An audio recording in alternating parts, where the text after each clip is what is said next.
তুলসী পাতার অনেক গুণ, তা আমরা কম বেশি সকলেই জানি। কিন্তু আমরা কি জানি ত্বকের রং ফর্সা করতে, ত্বকের ঔজ্জ্বলতা ধরে রাখতে, পলিরেখা কমাতে এবং কালো দাগ দূর করার জন্য তুলসী পাতার প্যাক কীভাবে ব্যবহার করব? তাহলে আজ জেনে নিই আমরা। যদি ত্বকের রং আমরা ফর্সা করতে চাই, তাহলে তুলসী পাতা বেটে তার সঙ্গে অ্যালোভেরা জেল মিশিয়ে নিতে হবে।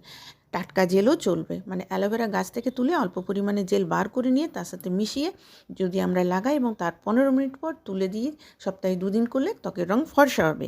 অ্যান্টিব্যাকটেরিয়াল উপাদান থাকায় তুলসী পাতা বেটে যদি তার সঙ্গে হলুদ গুঁড়ো দিয়ে আমরা ফেস প্যাক রেডি করে লাগাই, তাহলে কিন্তু পিম্পল বা ব্রণ দূর হবে।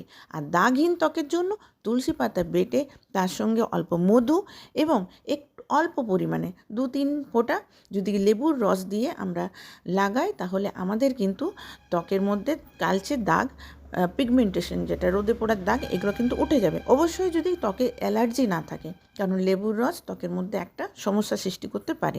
অ্যালার্জি যদি থাকে তাহলে একদমই এই প্যাকটা এখন এই মধু দিয়ে লেবু দিয়ে প্যাকটা লাগাবেন না।